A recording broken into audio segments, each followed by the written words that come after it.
Orang bijak taat pajak. Assalamualaikum warahmatullahi wabarakatuh.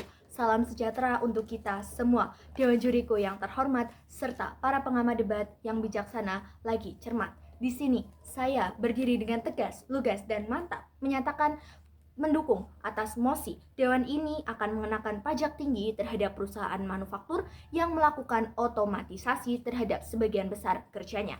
Mari saya ajak Anda sekalian untuk membuka pandangan apa itu otomatisasi.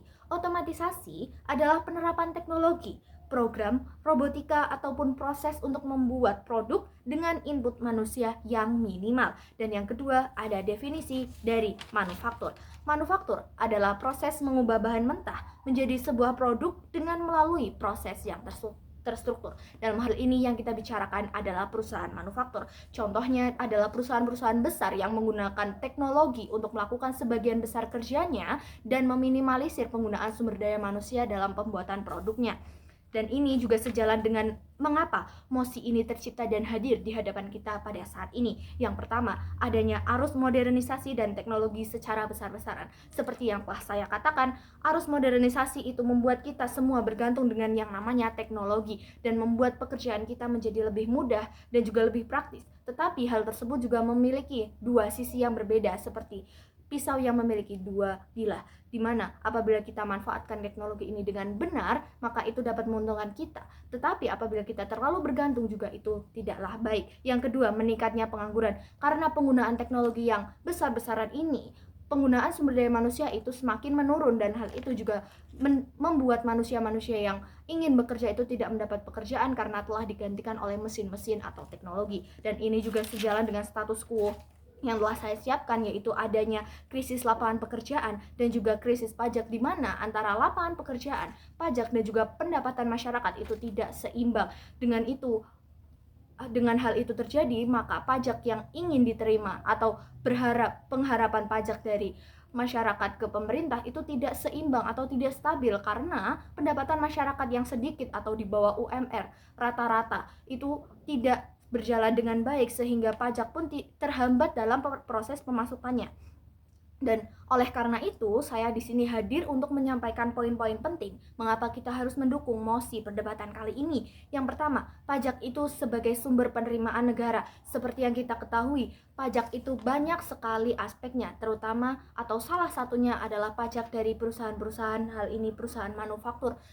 Dan pajak-pajak itu akan dimasukkan ke dalam yang namanya APBN dan akan disalurkan atau dibagi-bagi lagi untuk memperbarui, untuk meningkatkan kesejahteraan masyarakat, merekonstruksi sarana prasarana yang sudah rusak ataupun memang perlu untuk diperbarui lagi. Contohnya bagi saya, sarana prasarana yang saya gunakan sebagai anak SMA yang sehari-hari itu berangkat menggunakan bus ataupun transportasi umum, itu banyak sekali bus yang sudah tidak layak pakai tetapi masih digunakan.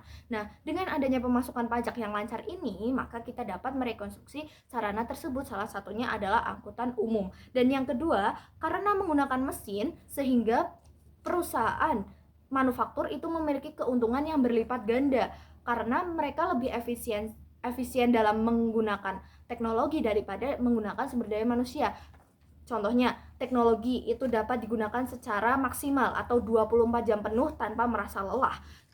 Yang kedua, teknologi itu juga dapat mengefisiensikan anggaran dari perusahaan itu sendiri, karena apabila kita menggunakan sumber daya manusia, tentunya kita harus menggaji manusia tersebut satu persatu. Tetapi apabila kita atau perusahaan tersebut menggunakan teknologi, maka mereka hanya perlu membeli teknologi tersebut dan juga menggunakannya secara efisien dan juga secara lebih maju lah. Dan yang ketiga, hal tersebut juga dapat atau dengan meninggikan pajak untuk perusahaan manufaktur itu juga dapat menghindari yang namanya ketimpangan pendapatan antara negara dan juga pihak swasta. Karena apabila negara itu mengalami ketimpangan, dalam hal ini negara yang berada di bawah, hal itu justru akan berdampak buruk kepada masyarakat dan juga negara tersebut. Nantinya akan terjadi otorisasi ataupun pengendalian daripada pihak swasta ke dalam negara itu sendiri, baik itu dalam aspek ekonomi dan juga sebagainya. Dan hal itu secara tidak langsung akan membuat pihak swasta itu mendapatkan izin yang namanya izin monopoli, dan itu justru sangat-sangat merugikan negara dan juga akan membuat keuntungan-keuntungan yang ada itu terus masuk ke dalam kantong pihak swasta. Dan Jangan sampai negara tersebut atau negara kita dikuasai oleh pihak swasta dan harus tetap mengutamakan yang namanya kesejahteraan rakyat. Dan yang keempat, kita dapat menghindari otorisasi seperti yang telah saya sampaikan sebelumnya. Apabila di masa depan bisa saja yang menjadi penguasa itu pihak swasta apabila kita tidak menekankan atau menerapkan mosi ini, karena apabila mosi ini tidak diterapkan maka berimbas kepada swasta yang semakin berkuasa, dan hal itu justru akan membuat yang namanya kemiskinan yang meningkat. Karena pengangguran yang terus berkelanjutan, kemiskinan meningkat, dan akhirnya kesenjangan sosial pun akan tinggi antara yang kaya dan juga yang miskin. Yang kaya akan terus berada di atas dan meningkatkan kekayaannya, sementara yang miskin hanya terus stuck di bawah, tidak ada yang namanya peningkatan secara berkelanjutan. Dan di sini saya akan menyampaikan setup atau penyelesaian daripada mosi perdebatan kali ini, yaitu pajak yang tinggi itu akan masuk ke dalam APBN. Seperti yang sudah saya katakan sebelumnya, pajak tersebut tidak hanya semena-mena kita minta dari negara meminta kepada pihak swasta, itu tidak semena-mena diminta secara langsung lugas dengan nominal yang seperti itu, tetapi negara juga memiliki alasan mengapa kita meminta pajak sebanyak itu, yaitu untuk meningkatkan sarana prasarana, membuka lapangan pekerjaan, lalu menjalankan program-program pemerintah seperti BPJS, bantuan dan sebagainya. Hal itu juga dapat mensejahterakan masyarakat secara berkelanjutan. Dan yang kedua, kita dapat mengkategorikan atau memisahkan bagian pajak yang telah kita minta atau disetorkan oleh perusahaan manufaktur kepada pemerintah, itu dapat kita kategorikan secara perbagiannya, per jenisnya, untuk kita pergunakan untuk kemajuan bangsa kita sendiri. Contohnya seperti yang telah saya sebutkan sebelumnya, yaitu membuka lapangan pekerjaan.